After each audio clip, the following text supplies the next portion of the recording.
You've been told the Roman Gladius was a slashing sword, that legionnaires hacked at enemies like medieval knights swinging broadswords. But the archaeological evidence tells a completely different story. One written in skeletal remains, tactical manuals, and the brutal mathematics of close-quarters killing. Right now, in museum collections across Europe, there are hundreds of Gladius blades that show virtually no edge damage from slashing strikes, while their points are worn down to stubs from repeated stabbing. The myth persists in movies and video games, but when you examine what Roman soldiers actually wrote about combat, when you analyze the bone trauma on their victims, when you reconstruct the physical reality of fighting in formation with 70 pounds of equipment, what emerges is something far more disturbing than Hollywood swordplay. Let me show you why Roman legionnaires didn't slash, and why understanding this changes everything you think you know about ancient warfare. Here's what we know from the primary sources. Vegetius, writing in the 4th century but documenting training methods from the Republic, is explicit. A slash cut rarely kills, however powerfully delivered, because the vitals are protected by armor and bone. A thrust going in 2 inches, however, can be mortal. That's not theory, that's doctrine written by someone synthesizing centuries of Roman military practice. He continues, "The Romans have always derided and defeated enemies who fight with slashing cuts. This wasn't preference. This was calculated superiority. The gladius was designed as a stabbing weapon because stabbing worked better in the specific tactical context where Roman infantry fought. Now understand the physical environment of Roman combat. You're in the 3rd rank of a legion formation. The men in front of you are packed shoulder to shoulder, shield to shield, separated from the enemy front line by maybe 3 feet of contested space. You're wearing a larica segmentata, articulated iron plates covering your torso, weighing about 20 pounds. Your scutum shield weighs another 15 pounds. Your helmet, greaves, and equipment bring your total load to 70 pounds. You're not dancing, you're not fencing. You're standing in a compression of bodies where lateral movement is measured in inches, not feet. Try to swing a sword in that environment. Physically try it. You can't generate the leverage for an effective slash without either exposing your entire right side, which is protected by nothing but your neighbor's shield, or stepping back out of formation, which creates a gap that gets you and your comrades killed. The geometry doesn't work. A slash requires rotation, distance, and follow-through. Roman formation fighting provided none of those things. What it did provide was a narrow gap between shields, about 6 to 8 inches wide, through which you could extend your arm and drive a short blade forward into the man in front of you. This is the part historians rarely mention. The gladius is only about 20 inches long. Compare that to a Celtic longsword at 36 inches or a Greek xiphos at 24 inches. That's not because Romans had inferior metallurgy.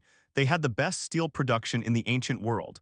It's because a shorter blade is exponentially more effective in the specific killing environment Romans created. You're not reaching across distance to strike an opponent. You're standing close enough to smell him, close enough to see the panic in his eyes when your shield boss slams into his. And in that compressed space, you're driving a pointed blade up under his ribs, into his abdomen, into his throat, anywhere flesh is exposed. Here's where it gets genuinely disturbing. Modern experimental archaeology has tested Roman stabbing techniques using ballistic gel torsos. A competent fighter can deliver a fatal stab with the gladius in under 1 second thrust, withdraw, reset. The blade is short enough that you don't need to step forward or expose yourself. You can maintain shield discipline while killing efficiently. And because you're fighting in formation, when the man in front of you drops, someone else immediately steps forward into the gap. You're not dueling. You're operating as a mechanical component in a killing system where individual skill matters less than disciplined repetition. The skeletal evidence confirms this with brutal clarity. Analysis of bone trauma from ancient battlefields where Romans fought, Calchris where Varus lost 3 legions, Telamon where Romans crushed the Gauls, Alesia where Caesar besieged Vercingetorix, shows a consistent pattern. The majority of wounds on enemy remains are puncture injuries to the torso and neck, not slash marks on arms and legs. Punctures. Deep, narrow channels where a blade entered the body and damaged internal organs. These aren't the random injuries of chaotic melee. They're the systematic result of trained soldiers repeatedly executing the same killing motion. But here's what makes this truly important to understand. The reason Romans trained soldiers to stab wasn't just tactical efficiency, it was psychological engineering. Slashing feels aggressive. It's a big motion, a visible commitment of your whole body to the attack. It's emotionally satisfying in the way that punching someone is satisfying. You're expressing violence outward. Stabbing is different. Stabbing is intimate. You have to get close. You have to feel the resistance when the blade goes in. You have to look at the person you're killing while you're killing them. And that psychological barrier, the intimate horror of stabbing another human being, is exactly what Roman training was designed to overcome. The training regimen was systematic and brutal. New recruits practiced on the palus, a 6-foot wooden post, for hours every day, not practicing slash combinations. Practicing the stab, drive forward from the legs, extend the arm. Point leads, hit the target. Withdraw, reset. Thousands of repetitions until the motion became automatic, until muscle memory bypassed conscious thought. Training manuals specify that recruits used weighted wooden swords heavier than actual gladii so that real combat would feel easier. They learned to stab while exhausted, while being shoved, while someone was shouting in their face. They learned to keep stabbing when the man in front of them was screaming. They learned to withdraw the blade and immediately acquire the next target. This wasn't teaching soldiers to fight. This was teaching them to kill efficiently while suppressing every natural human instinct that makes killing difficult. Because here's the truth that Roman commanders understood. Most people, even trained soldiers, don't want to kill other people up close. Modern military research has confirmed what ancient generals knew intuitively. In close combat, the majority of soldiers throughout history have deliberately aimed to miss or have refused to fire at all. The psychological resistance to taking another human life is profound. Roman training broke that resistance by making the killing motion so automatic, so practiced, that soldiers could execute it before their conscious minds fully registered what they were doing. And it worked devastatingly well. At Cannae, Hannibal slaughtered 50,000 Roman soldiers in a single day, but the survivors who made it back to Rome were still considered the best infantry in the Mediterranean. At Pydna, Roman legions shattered a Macedonian phalanx that had been the dominant military formation for 2 centuries. At Alesia, 40,000 Romans besieged 250,000 Gauls and won through superior infantry cohesion and killing efficiency. The Gladius wasn't the reason Rome conquered the Mediterranean. Logistics, discipline, and political organization were far more important. But the Gladius was the tool through which Roman tactical superiority expressed itself at the individual level. Now examine what this meant for the men doing the killing. You're a legionnaire from a farming family in Campania. You've been in the legion for 3 years. You've participated in 4 major engagements and dozens of skirmishes. You've killed men. You don't know how many. You stopped counting after the first few because counting made it harder. You've stabbed people in the throat and watched them drown in their own blood. You've stabbed people in the abdomen and watched their intestines spill out. You've stabbed people in the face and felt the blade scrape against teeth. You've done this while standing so close you were literally pressed against their bodies. You've done this while they begged for mercy in languages you didn't understand. You've done this because it was your job and because refusing would get you flogged or executed for cowardice. You sleep poorly. When you do sleep, you dream about faces. Specific faces from specific moments. The young Gaul who looked like your brother, the old man who tried to surrender, the woman who had picked up a sword to defend her village. You wake up with your heart racing and your hands shaking. This is normal. Everyone has the dreams. Nobody talks about them because talking about weakness is dangerous. Your officers don't care about your dreams.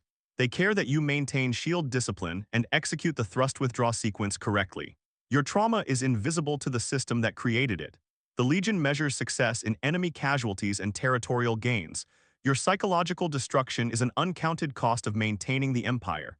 Some men break visibly. They refuse to fight or they run. Those men are decimated, literally, 1 in 10 executed by their own cohort to restore discipline. Most men break invisibly. They keep fighting because the alternative is death, but something fundamental inside them has been destroyed. They're functional sociopaths created by systematic exposure to intimate violence. After discharge, they return to their farms and villages carrying experiences that nobody else can understand. Some become brutally effective enforcers. Some become drunkards trying to silence the memories. Some just disappear into the margins of society. The Gladius made this possible, not because it was a better sword in some abstract sense, but because it was optimized for a specific kind of killing that broke natural human psychological resistance. A man with a spear can kill from distance and maintain emotional separation. A man with a bow never sees his victims' faces. But a man with a gladius has to get close enough to feel the other person's breath, look into their eyes, and drive pointed steel into soft tissue. Roman training turned that horrifying intimacy into mechanical routine. Here's the archaeological evidence that confirms this. Gladius blades recovered from military sites show distinctive wear patterns. The points are abraded and rounded from repeated impact with bone and armor. The edges, by contrast, show minimal damage. These weren't slashing weapons being used wrong. These were purpose-built stabbing tools being used exactly as designed. Metallurgical analysis reveals that many gladii had softer edges and harder spines, the opposite of what you'd want in a slashing sword, but perfect for a weapon that needs a rigid point for penetration while maintaining overall blade flexibility to avoid breaking when twisted during withdrawal. Even the grip design tells the story. The Gladius has a short, straight grip optimized for thrusting, not the curved or elongated grips found on slashing swords that allow for greater leverage in sweeping cuts. The pommel is heavy and rounded, perfect for punching within close quarters, useless for balancing a slashing blade. Everything about the weapon's construction screams stabbing tool. But the myth of the slashing legionnaire persists because people don't want to confront what Roman combat actually looked like. It looked like organized butchery. It looked like rows of men in heavy armor mechanically stabbing everything in front of them while maintaining rigid formation discipline.